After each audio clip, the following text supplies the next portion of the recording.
Mundu harremanetan jarri nahi izan ezkero, gaur ez daukagu bide zuzenik, beraz, egongo da topagunetik horretarako ahalbidetzeko modua. Interesgarria Inigorena eta interesgarria izango da orain Eneritze Zabaletak dakarrena. Inigok EAeko udal legea deskribatu, azaldu, mamitu du, eta Eneritzek Ipar Euskal Herriko herri elkargoa ekarriko du gaur erdigunera. Eneritz bera ere, zuzenbidean lizentziatua da, eta doktoreza tesia egiten ari da Euskararen estatus juridikoari buruz. Frantziako Le Manseko unibertsitatean irakasle da. Publikoarek ezpada hitza emango diot Eneritzi. Horrela. Bai, mil esker, eta hasi baino lehenik eskerrak ere eman nahiko nizkioke Euskaltzaleen topaguneari, gomita luzatzeagatik eta zuen artean egoteko aukera emateagatik.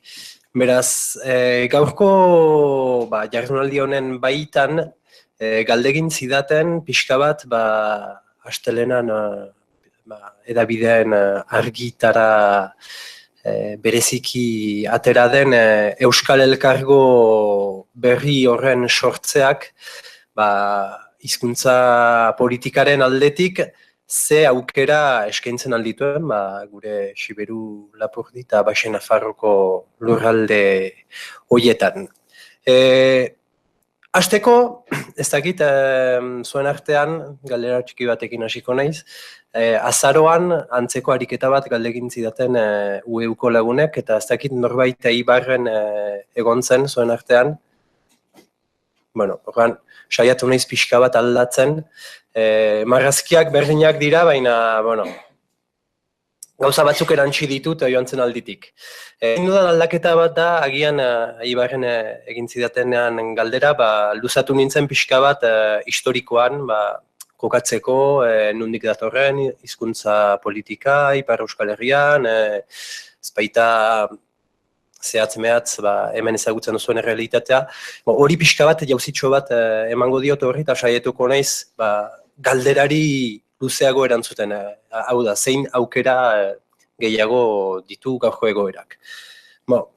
Hasi baino lehen, edo hastekonik, politika publiko bat plantan emateko bi oinarrizko baldintza behar dira, evidentzia batetik hasiko naiz, alde batetik behar da egitura bat, egitura publiko bat, eta bestaldetik eskumenak.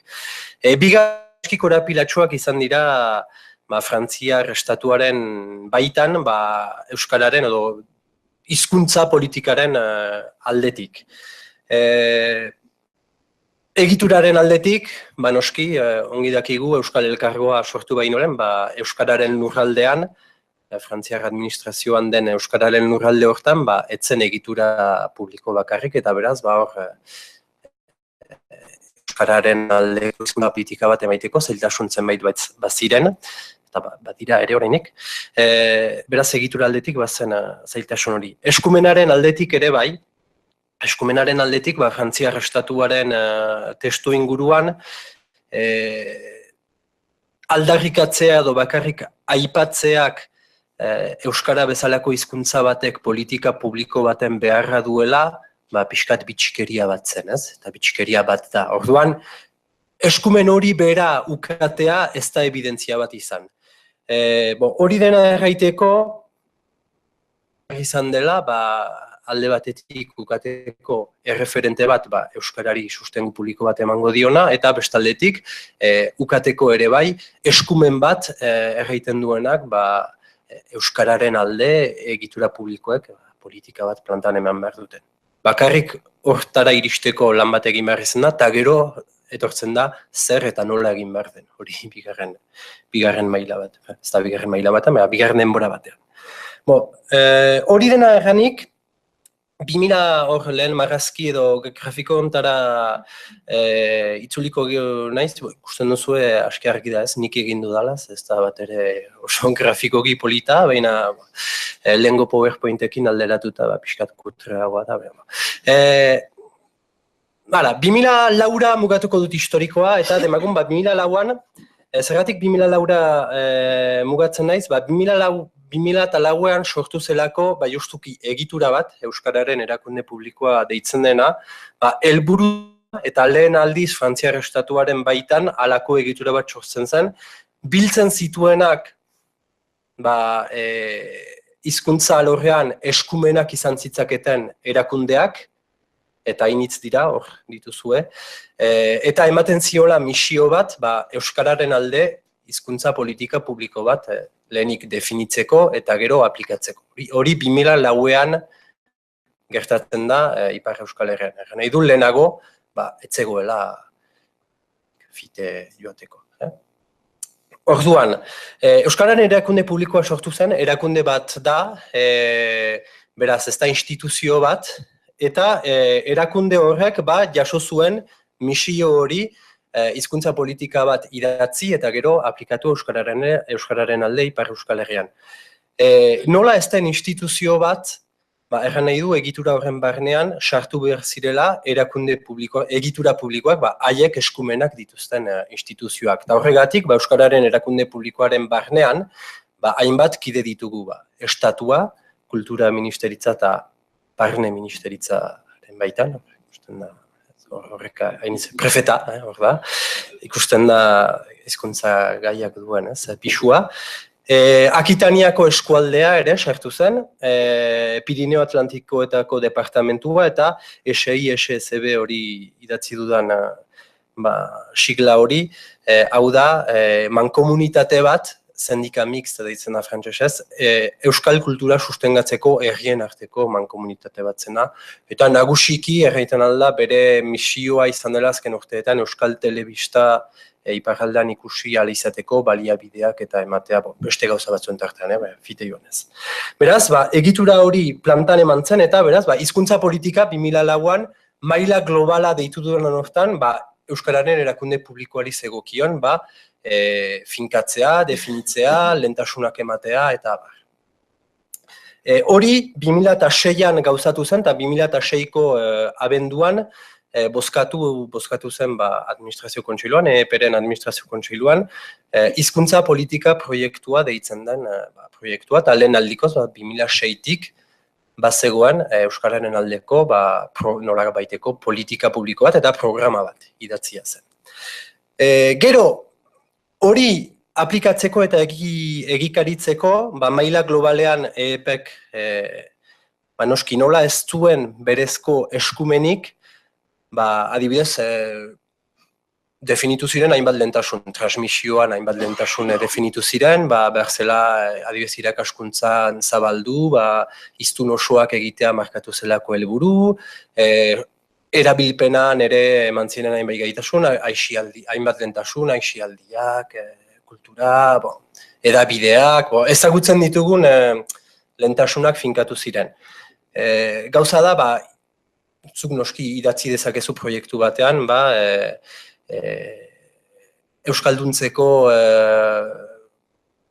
iparraldea transmisioan eragin behar da, eta beraz, hezkuntza elebiduna, ikastolen elebiduna garatu behar da. Baina Euskararen erakunde publikoak ez badu eskumenik hori aplikatzeko, ezin du aplikatu. Eta orduan, EPren lana zen, behin, eta lana da oraindik ere, behin hori dena definitu eta gero, eskumena duten instituzioen gana joan eta intermediazio, negoziazio lan bat bultzatu, definitu ziren horiek aplikatu.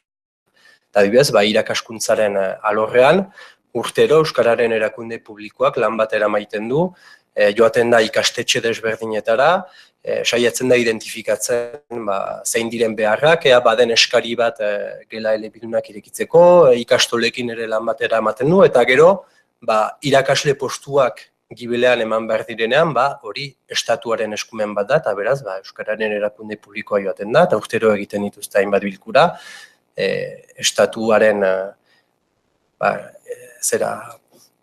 edukazio nazionala deitzen dugun irakaskuntza ministeritzaren gana, eta egiten du, bankako eskolan bada eskaria irekitzeko euskarazko alor bat, ikastoletan ikusten da 3, 4 gela, 5 gela gehiago ireki behar direla, eta isa postu behar ditugu.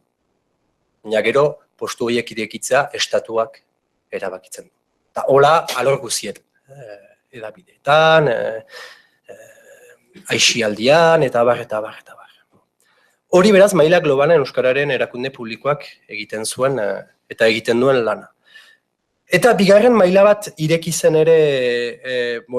edo jarraipentsu bat eman zitzaion, maila lokala deitu dudana.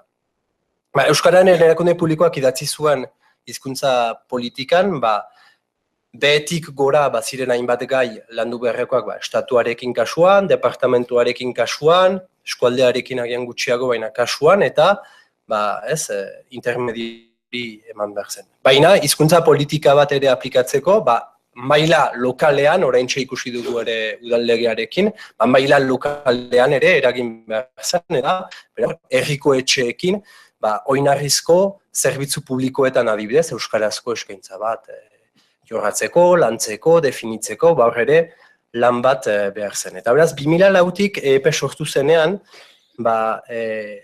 herrien eta herri elkargoen figura edo geruza sartu zen hizkuntza politikaren adar berri bezala.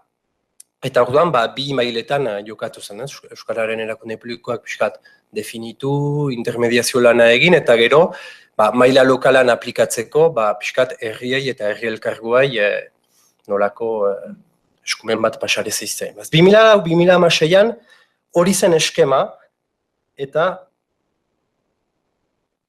hori da, pixka bat aipatu dudana. Orain, zentratuko naiz, beraz, maila global eta maila lokalarekin eraman den lana. 2004 eta 2006 artean, zegertatu da, maila globalan aipatu ditudan gaiak egiten ziren, definituak, bilatu, tresna amankomun batzuk sortu, eta orain, pixka bat herrien mailan.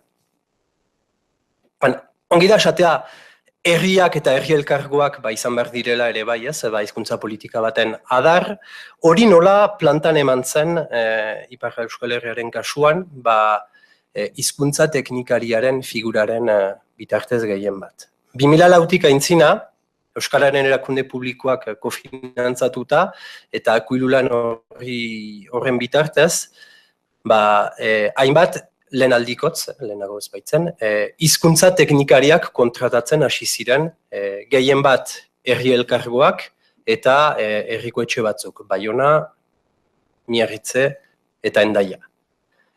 Beraz, hizkuntza teknikariaien papera zer zen, hizkuntza politika, edo zer da, horreinik hor dira, hizkuntza politika proiektuan diren lehentasunak, maila lokalean egunerokoan aplikatzeko. Beraz, 2004-2006an kuadro horretan ginen. Balantza txiki bat egiten badugu, egoeraz, zer esan dezakegu, eta horrein konzentratuko naiz, herri eta herri elkargoak deitzen ditugu, zuek mankomunitateak deitzen dituzuen figurak dira, gutxo gora, beraz, dira, erabat berdinak. Helburua zen, hori ez, hizkuntza teknikariak izan daitezen, herriz herri, herriz elkargo, eskualdez eskualde, hizkuntza politiko lokal bat definitzeko tresnak. Zoritxarrez, salbuespenak salbuespen, orokorrean hori etzen behar bezala edo ez da behar bezain besteko indarrez sustatu eta askotan herrien eta herri elkargoen implikazioa hizkuntza politikan mugatu da hizkuntza teknikari bat kontratatzera eta teknikari horrek egin du ahal izan duena. Gehienetan herriko etxeek ikusi zituzten figura bat bezala, itzulpenak egiteko norbait, eta azken urteetan entxeatu zen pixka bat, esatea ez dira bakarrik itzultzaileak, baizik eta haien lana da, herri mailako zerbitzuetan euskarazko eskaintza sustatzea, eta herria bera, instituzioa bera, euskalduntzeko laguntza ematea formakuntza planak proposatuz, eta abar, eta abar. Hori pixka bat, maila hortan gelditu zen, beraz, sarrera tipi bat, bi hitzez oso laburki hizkuntza politika Ipar Euskal Herriaren panoraman kokatzeko, ez? EP maila globalan, eta gero, nahizen adar bat, udalerri eta herri elkargoen bitartez emaiteko. Bueno, zertarat, iristen gara. Hor ikusten duzue, gure 3 probintzien mapa bat da, eta 2016az geroztik, 2015-2016az geroztik, maila lokal horren mapa guztiz eraldatu da Frantziar estatuan. Maila globalan ez da hainbesteko aldaketarik izan, eta maila lokalan, Frantziar estatu osoan, herri elkargoen birmoldatze, birdefinitze, muga aldaketa bat etorri da.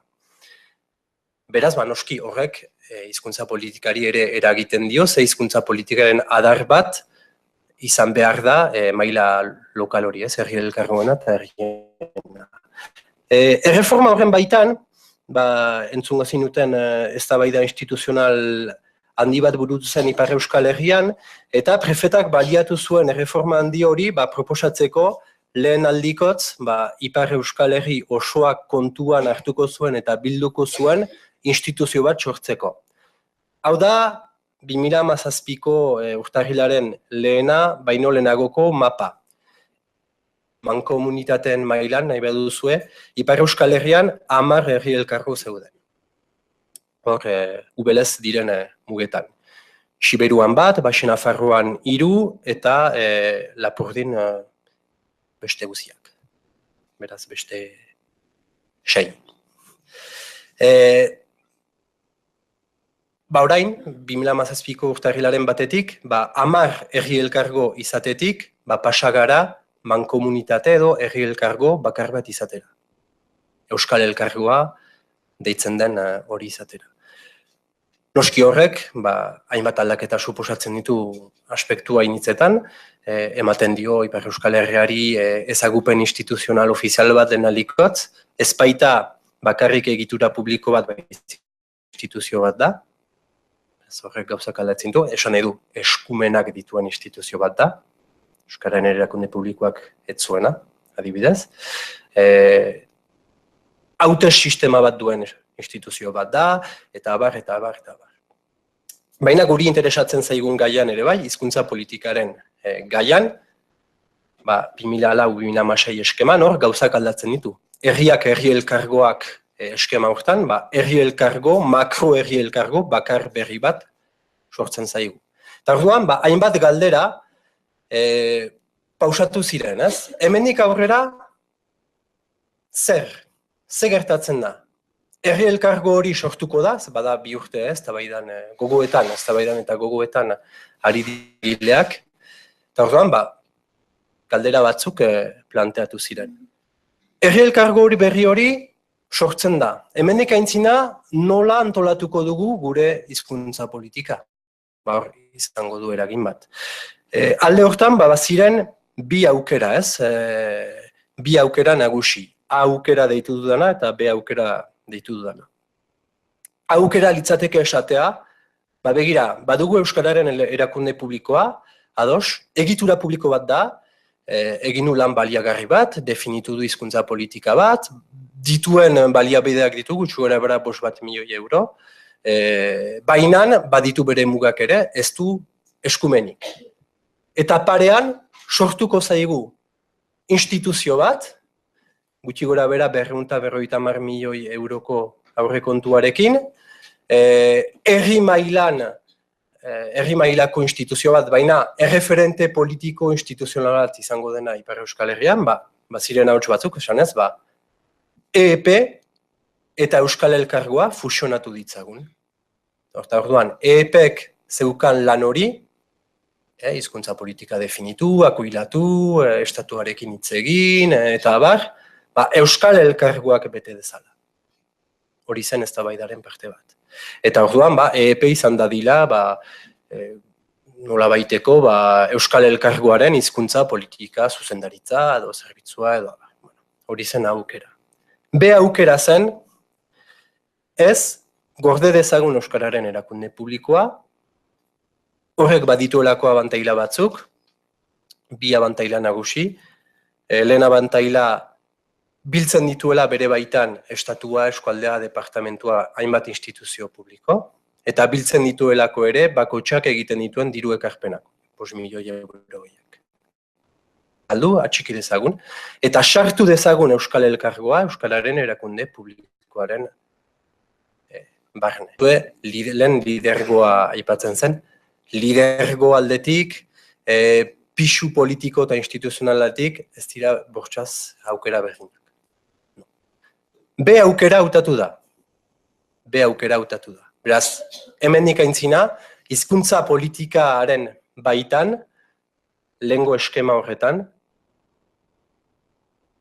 maila globala eta maila lokala ez dira fusionatu, beraz, maila globalan Euskararen erakunde publikoak segituko du, baizik eta maila lokalan aldaketa initzek izan dira, orain Euskal Elkargo bat izango delako.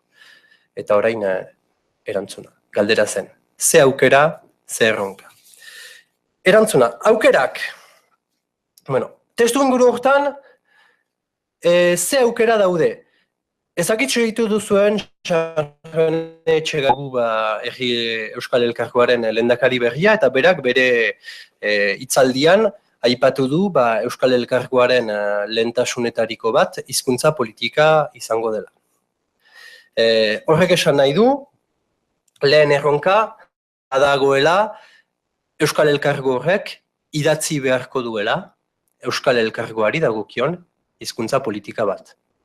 Eta hizkuntza politika hori, neurri batean, Euskararen erakunde publikoak existitzen segituko duenez, Euskararen erakunde publikoaren hizkuntza politikaren osagarri izan beharko dela. Bietariko bat. Beraz, hizkuntza politika hori izan beharko da maila lokalekoa. Maila lokalekoa. Maila globala EEPen definitu da, maila lokaleko hizkuntza politikoa definitu beharko da. Testu inguru hortan, nik bi aukera mota ikusten ditut eta bi erronka. Hori idazteko dago, hizkuntza politika hori idazteko dago. Herri mailakoa izango da. Ez du izango pisu politiko hori adibidez, estatuarekin interlokuzio bat eramateko. Hori EEPek hatxkiko du. Herri mailan, zein dira erronkak? Bi erronka mota badira. Azten den hizkuntza politika hori, azkenean Euskal Elkargoa bihurtu daitekelako bakarrik koordinatzaile huts bat. Lehenago 10 elkargoetan egiten zena koordinatu. Siberua Lapurdin bazuten hizkuntza teknikari bat, egiten zuen bere lana, Miarritzek bazuen berea, eta hor, pixkat oso ikuspegi apal batetik hartzen badugu, izango da, hoien koordinatzaile bat, hizkuntza teknikariak koordinatu, tresna amankomun batzuk sortu, formakuntza planetarako zerbitzu batzuk eman. Hori izaten alda lehen erronka. Baina, eta nire ustez hortan da zinez sustraitu behar, koordinatzaile huts bat izatetik izan bihurtu daiteke ere bai erreferente bat. Eta erreferente bat bihurtu behar da eta horretara eraman behar da. Erreferente bat bihurtzak zer esan nahi du, nire ustez bi aukera dira. Barne antolaketa aldetik lehen aipatzen zen zehar lerrokotasuna eta aipatzen zen zentraltasuna, hizkuntza politika berri bat idatzi behar denez, zentrala izan beharko da eskumen hori herri elkargoaren baitan, eta zehar lerrokoa izan beharko da. Hau da, herri elkargoak hainbat zerbitzu proposatuko ditu. Hainbat eskumen ditu eta hainbat zerbitzu proposatzen ditu. Hor eman dut zerrenda bat. Euskararen hizkuntza politikaren aldetik interesgarrienak izan daitezkenak. Izango ditu eskumenak garraioan, turismoan, zaborrak kudeatzeko, urak kudeatzeko. Baina izango ditu beste eskumen batzuk ere adibidez aisialdian. Aisialdi zentroak deitzen ditugunak, eskola kanpotik opor garaietan eta badira hainbat herrietan aurrak gordetzeko leku batzuk. Kultur hezkuntzan ere, aisialdi zentroak hori da gutxo ere, hortarako egin. Kultura hezkuntzan ere bai, ikastoletan, eskoletan, hainbat kultur tailer izaten alda antzerkia, musika, bertsolaritza, hainbat kultur tailer proposatzen dira eta hor badira politika publiko batzuk. Haurtzaindegiak ere, bada haurtzaindegi sare handi bat, eta hori mankomunitatearen eskumenetarik bat da. Zerbitzu publiko guzti horietan, euskarazko zerbitzu publiko oso bat egituratzeko dago. Oso euskaraz, aipatu ditudan zerbitzu horietan, edo oso gutxi dago, edo ez dago ezer. Idazten den hizkuntza politika bat Euskal Elkargoaren mailan, hori dena euskaraz proposatu behar dela idazteko, finantzatzeko aukera bat izan daiteke, maila lokalean geldituz. Hor erronka handi bat dago, ze arrisku bat izan daiteke esatea, bakoitzak lehen egiten zuenan geldi gaitezen eta koordinatu dezagun. Edo izan daiteke ez, idatzi dezagun politika bat, ambiziosua, eta zehar lerro bezala dezagun euskala, eta Euskal Elkargoaren eskumen guzietan euskal zerbitzu publikoak proposatu ditzagun. Hori dena ere egitzea dago. Beraz hor, erronka desentekoak daude, ez dakitzen bat denbora gelditzen zaidan, justu azken honekin bukatzeko, hori da, aipatzen nuena, hizkuntza politika idaztekoa da. Noski, maila lokalerat mugatzen da egitura, beraz, hizkuntza politikan, herri elkargo mailan geldituko da. Zaindu beharreko lehen puntua, euskalgintzaren kasketatik edo txapeletik hitz egin da, zaindu beharrekoa, egin ordez, erdikotasun epel bat zaindu beharko da hizkuntza politika horrek ardezala gaur egun aurreratua direnen adibideak, haietatik abia dadila bere politika idazteko. Eta ez esan adibidez, Baxe Nafarroan nola baliabide gutxi zuten bakarrik itzulpenak egin dituzte, ez ezagun idatzi lan aipatzen nuen zerbitzu publiko guztietan euskarazko harrera bat emataz, Baxe Nafarroan ezingo du dira iritsi, beraz egin ezagun tarteko zerbait. Ez, zaindu beharrekoa izango da kontrakoa. Orain badugu tresna berri bat, lehen iristen etzen horretara joan gaitezen, eta iristeko baliabideak, laguntzak eta eman ditzagun. Lehen aipatzen nuen 10 herri elkargoetan, hizkuntza politika lokal bat idatzi zuen elkargo bakarra Egu Lapurdi da. Erran nahi du beste 9etan teknikari bat kontratatu zela, baina ez zitzaiola irizpedirik eman. Hor, bada lan egitekoa. Hizkuntza politika publiko horretan ere kontu bat izaitia. Hori berritasun bat da.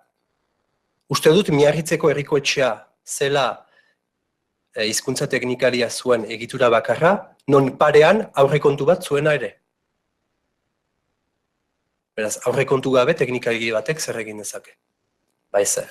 Hor, izango da aukera bat, aurrekontu bat idazteko, eta zehar lerrokatasunera joan da, aurrekontu horretatik kanpo, beste zerbitzu publikoetako aurrekontuetan euskara txertatu beharko da ere. Hori kasu egin beharrekoa. Eta bukatzeko,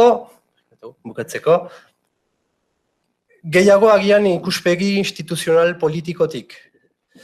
Hiritarrentzat eta euskalgintzarentzat ere interesgarri izan daiteke Euskal Elkargo hori instituzionalki eta politikoki hizkuntza politikan ere bai erreferente nagusia bihurtzea. Ados Euskararen erakunde publikoak segitzen du, baina Euskararen erakunde publiko barnean Euskal Elkargoak behar du lidergoa hartu. Zergatik hori erraiten dut? Lehen aldikotz, kontrol demokratikorako tresna bat izanen da Euskal Elkargoa. Euskararen erakunde publikoan ez bezala, Euskal Elkargoko kideak hauteskunde bidez hautatzen dira. Sistema pixkat komplikatu batean, baina hauteskunde bidez. Erran nahi du zure herriko hauteskundeak direnean,